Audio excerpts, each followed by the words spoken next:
السلام علیکم دوستوں.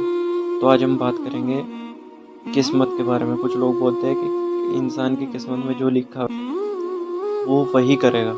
مطلب اگر کوئی انسان گناہ کر رہا ہے، نماز نہیں پڑھتا، تو اس کی قسمت میں لکھا ہوا ہے، اس لیے وہ ایسا کر رہا ہے. کچھ لوگ بولتے ہیں.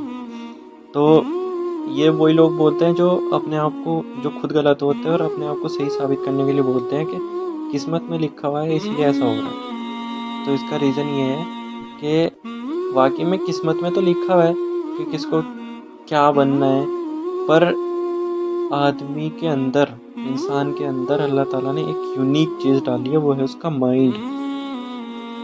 جو مائنڈ کی قوت دی ہے نا انسان کو، وہ سب سے یونیک قوت ہے. وہ اور کسی کے پاس نہیں ہے انسان کے علاوہ. نہ جانوروں میں ہے، نہ پرندوں میں ہے. مائنڈ سب میں ہے، پر ایک محدود طریقے سے ہے. مطلب کچھ صلاحیت ہے جو انسان کے اندر بہت زیادہ ہے، سوچنے کی طاقت بہت زیادہ ہے. مائنڈ تو پکشیوں کے اندر بھی ہے، جانوروں کے بھی اندر ہے، پر ایک کیپیسٹی تک ہے. اس لیول کا مائنڈ سیٹ نہیں ہے جو انسان کے اندر ہے. تو چلو مانتے ہیں تمہاری بات کہ انسان کی قسمت میں جو لکھا ہوا ہے وہی کرے گا. گناہ کرنا ہے تو گناہ ہی کرے گا، ٹھیک ہے. انسان کی قسمت میں تو اللہ تعالیٰ نے عبادت بھی لکھی ہے، پھر وہ عبادت کیوں نہیں کرتا؟ کیونکہ وہ عبادت سے زیادہ دنیاوی کام کو صحیح سمجھتا ہے. کیونکہ سوچتا ہے کہ دنیا کا کام جو ہے وہ ضروری ہے. اگر دنیا کا کام نہیں کروں گا تو مجھے کھانا کیسے ملے گا، رزق کیسے ملے گا؟ گھر بیٹھے تو رزق ملنے گا نہیں. یہ بات بھی صحیح ہے، گھر بیٹھ کے رزق نہیں ملنے گا، پر دونوں کام ضروری ہے نا. کام کے ساتھ نماز ہو سکتی ہے، نماز کے ساتھ کام بھی ہو سکتا ہے. نماز پڑھ کے اپنا کام کر لو اور کام کر کے نماز پڑھ لو، دونوں چیزیں ہو سکتی. پر یہ کہ کام ہی کام کرو، نماز نہ پڑھو، یہ چیز غلط ہے. اگر 5 ٹائم کی نہیں پڑھ سکتے تو 3 ٹائم کی پڑھو، 3 کی نہیں پڑھ سکتے تو 2 ٹائم کی پڑھو، پر نہ پڑھنا یہ سب سے زیادہ غلط بات ہے.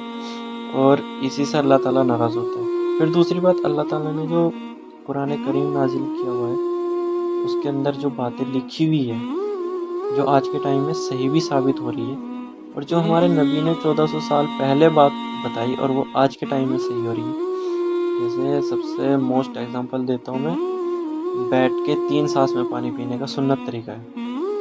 آج سائنس اس کو صحیح بتا رہی ہے. اس ٹائم تو نہیں پتا تھا لوگوں کو کہ بیٹھ کے پانی پینا کیوں چاہیے، 3 سانس میں ہی کیوں پینا چاہیے. کھڑے ہو کے پانی پیتے تھے پہلے، اور 3 سانس کے بجائے 1 سانس میں پی لیتے تھے.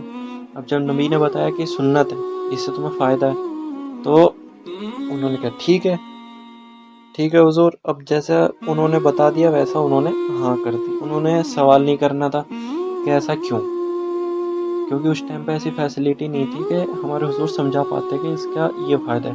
پر آج کا سائنس بتاتا ہے کہ بیٹھ کے پانی پینے سے ہمارا دماغ درست رہتا ہے، اور جو ہمارے انر سسٹم ہے وہ ہیلدی رہتا ہے.